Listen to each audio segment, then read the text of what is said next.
Nisan pun mengakui tanah yang saat ini kami pijak dulunya adalah lahan tambak yang luasnya mencapai 5 hektar dan kini tambak pun hilang digerus abrasi. Nah Pak, jadi tadi yang empang Bapak ceritakan itu yang mana Pak? Ya ini bisa.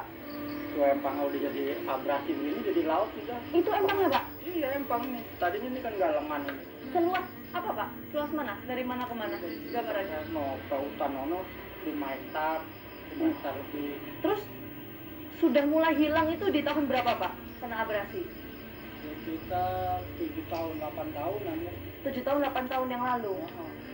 Itu termasuk Bapak juga mata pencaharian dari situ Pak? Iya. Dari tambak juga? Dari tambak asalnya mah. Ya tambaknya sekarang ini emang udah habis, ya jadi nelayan pinggiran aja. Langkah Pak Nisan ternyata tak berhenti sampai di sini. Penelusuran ke lahan hutan mangrove yang telah rusak pun kami lanjutkan. Kondisi hutan mangrove yang cukup memprihatinkan pun kami jumpai. Ironisnya, akibat dari abrasi yang terjadi, kini lokasi bibir pantai dengan daratan jaraknya hanya 500 meter. Padahal sebelum adanya tingkat abrasi yang tinggi, titik bibir pantai ke daratan jaraknya mencapai 1 kilometer. Pak Nisan, ini jarak bibir pantai memang dari dulu sejauh ini atau gimana Pak? Kalau dari dulu jaraknya sih jauh, hampir 1 kilo lah dari bibir pantainya sekarang ini sampai tengahnya gitu. Jadi 1 kilo dari sini dulu? Iya. Itu tahun berapa? Tahun 2018. 2017, sekarang 17, ini 18. Ya sampai sekarang ini ya habis dari yang tambak ini jadi abrasi. Nah Pak, dulu tuh ini, kan tadi kan Bapak bilang kalau jaraknya 1 kilometer ya bibir pantainya ya, dari sini. Dulunya apa Pak? Tempat kita berdiri ini? Tambak. Oh ini tambak? Ini jadi satu itu. Oh. Tadinya ini kan tambak ini. Hah? Wah, tambak ini pun baku-baku. Dulu nih Nel. Karena dulu mata pencaharian warga semuanya dari sini ya? Iya di sini tambak. Seluas apa sih Pak dulu tambaknya dari mana ke mana kalau gambarannya di sini? Dari dulu kan seberang sana seberang mari ya hampir puluhan hektar sih.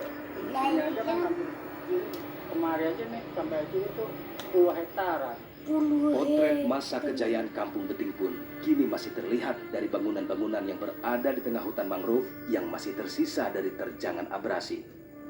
Jejak kemakmuran Kampung Beting pada saat era usaha tambak menguasai daerah ini masih terlihat di dalam semak pohon mangrove. Kalau kita lihat hutan bakau, kemudian mangrove ini kan memang secara ekologis punya fungsi ya Mas ya untuk menahan abrasi, kemudian juga menjaga kualitas air tanah. Tapi ketika itu kemudian dialihfungsikan menjadi pemukiman dan juga tambak, itu kemudian menjadi penyebabnya ya? Ya benar, fungsi hutan mangrove itu esensial sekali buat masyarakat, buat ekosistem di pesisir. Jadi di pesisir itu ada 3 ekosistem ya, mangrove, padang lamun, dan terumbu karang. Biasanya di satu paket, tapi ada daerah juga yang tidak punya salah satu di antara mereka. Dan mangrove itu adalah sebagai tameng. Kalau dari darat dia akan menyaring sedimentasi, sampah, segala macam yang masuk ke laut. Kemudian dari laut dia akan menahan abrasi, kemudian juga arus. Jadi fungsinya esensial sekali, dan ketika mangrove itu diganggu, mangrove itu malah dihilangkan, ya dampaknya luar biasa. Salah satunya di Muara Gembong dan banyak daerah-daerah lain di Indonesia, di Sulawesi juga di daerah Maros itu potensi seperti Muara Gembong akan bisa terjadi kalau kita tidak mengambil langkah cepat untuk mengantisipasi itu. Bagaimana tidak, Kampung Beting dikatakan sebagai kampung dolar. Seluruh rumah yang ada di wilayah ini bisa dikatakan bangunan rumah yang cukup besar.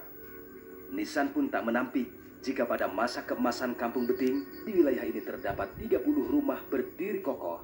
Nisan pun tak segan menunjukkan kepada tim fakta bangunan rumah yang dulunya sangat besar berada di kawasan hutan mangrove.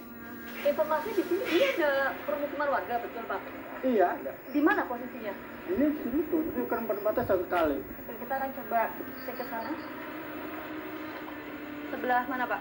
Ya itu tuh bekas ada musola, rumah-rumah batu gede. Cuman ya orang udah kena abrasi pada rubuh. Tuh ini. Kan rumah-rumah batu ini gede ini. Rumah-rumah gedong ini dulu. Ini musola tuh, itu kubahnya. Tuh ini kan ini perbatasan dulu rumah gedong gede di sini. Yang musola yang mana? Ini musola Kuban. Oh, ini musola, Pak? Iya. Oke, ini apa, Pak? Ini rumah kolam gede dulu, rumah sini. Rumah mewah. Waktu dulu sebelum kena abrasi. Puluhan rumah ada nggak? Ada.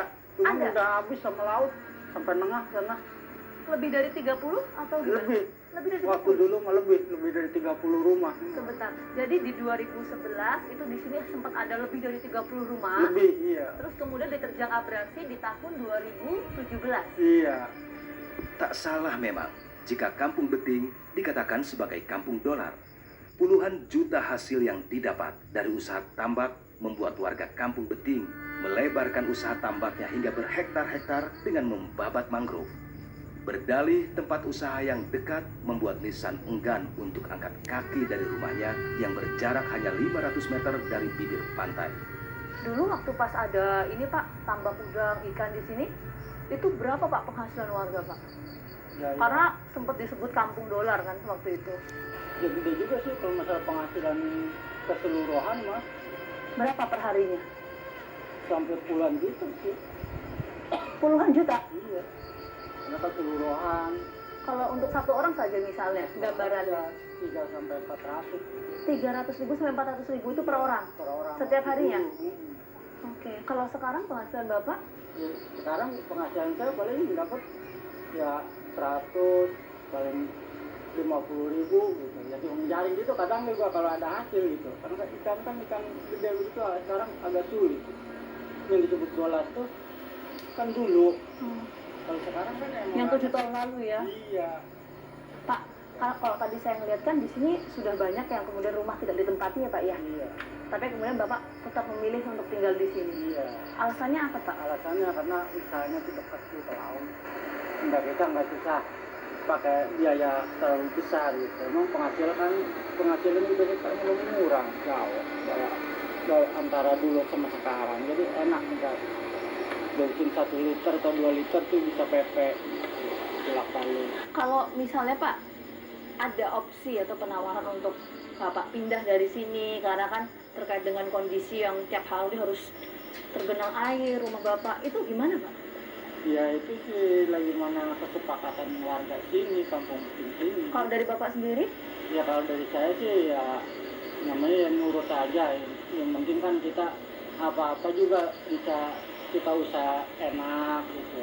Untuk anak keluarga kan, anak saya lagi pada sekolah lagi ngelanjutin semua kan gitu. Tapi Kalau di sini kan nyari buat biaya sekolah tuh rada enak gitu. oke, tapi sempat ada yang menawari untuk pindah gitu Pak? Belum ada penawaran. Saya juga menemukan Pak, ada kasus seorang warga